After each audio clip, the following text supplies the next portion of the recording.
In the high mountains in the southernmost part of China, where you can barely see the southern stars at night, there was a great house.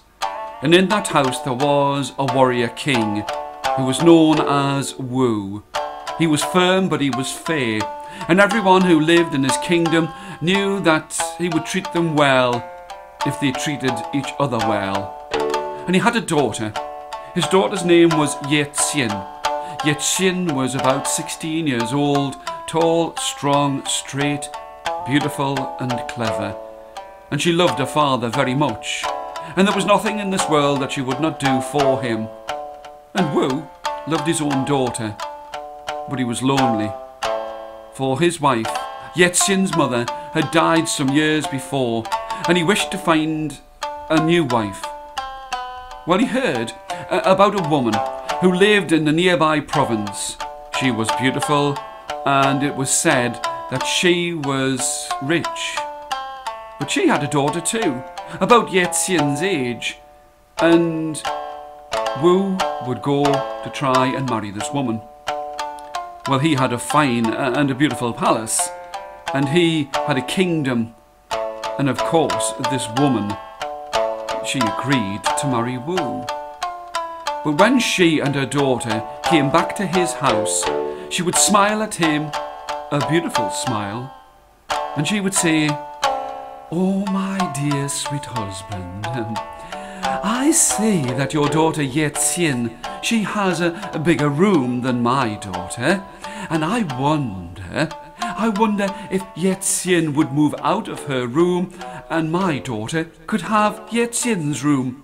Wu was frightened, but he did not want to upset his new wife, and he asked Yehtsin, "Yehtsin, please, would you move from your room so that your new stepsister could have that room?" Well, Yehtsin wanted to make sure that her father was happy and that she would do everything that he bid her, and she moved out of that room.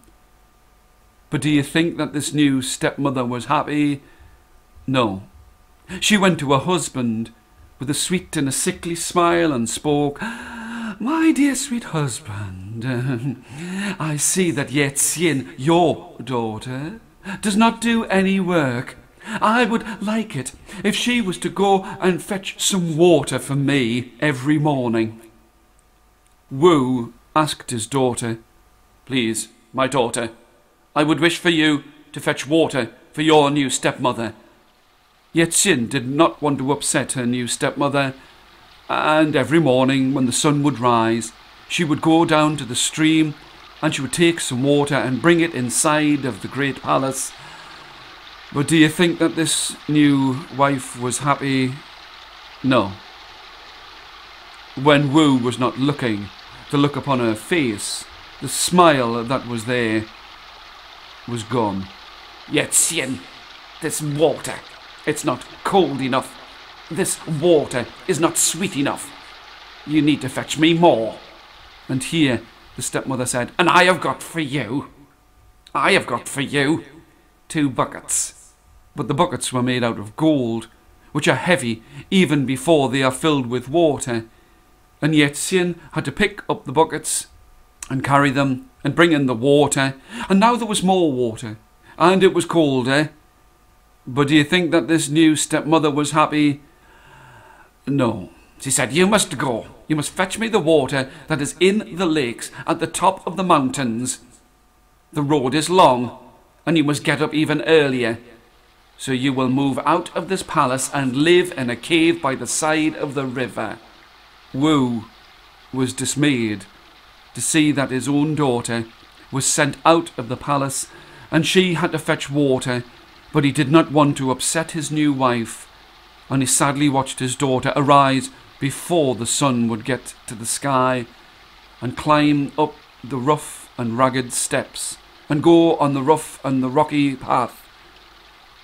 With the buckets, it was so heavy that it would tear at her shoes and cut at her feet, but still she went to the top of the mountain, and Yehtsin would gather the buckets of water and bring them down from the lake at the top of the mountains and pour the water out in front of her new mother.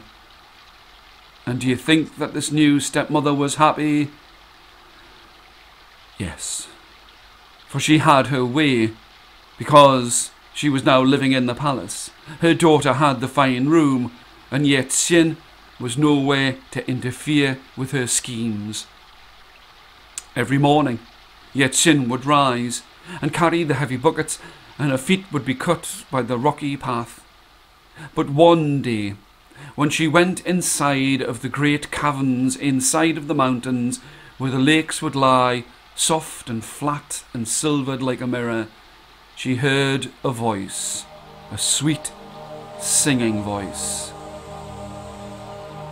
Yehtsin, as her eyes got used to the dark, could see that there was a fish with bright round golden eyes, blood-red fins at its neck, and it was no longer than your little finger, but half in the water and half out of the water.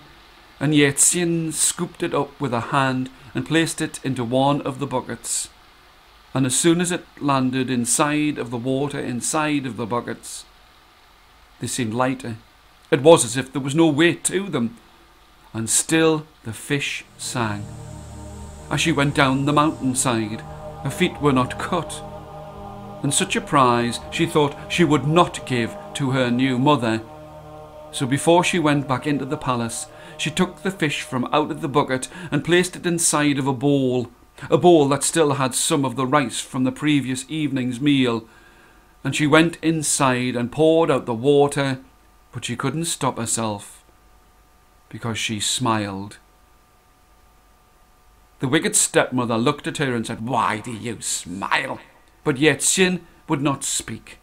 All she wanted to do was to go back to her cave and listen to the sweet song of the fish. She was amazed, because when she went back, this fish was bigger than her little finger. It was now nearly as long as her hand, and still it sang, and it sang her to sleep. And every day she would go out, happy in the knowledge that the fish would be there to sing her way up the mountainside and make sure that the buckets weren't too heavy. And every night it would sing her to sleep. But the fish got bigger, and soon it was bigger than her little finger, bigger than her hand. It was now as long as her arm, and she had no bowl or plate or cup or pot or pan to keep it in. So she placed it in the river. And every night she would go to the side of the river and say, "Oh fish, oh beautiful fish, please sing a song for me." And the fish would rise to the top of the water, and the fish would sing for her, and it would make her heart glad. It would make the buckets light. It would bring joy to every part of her being.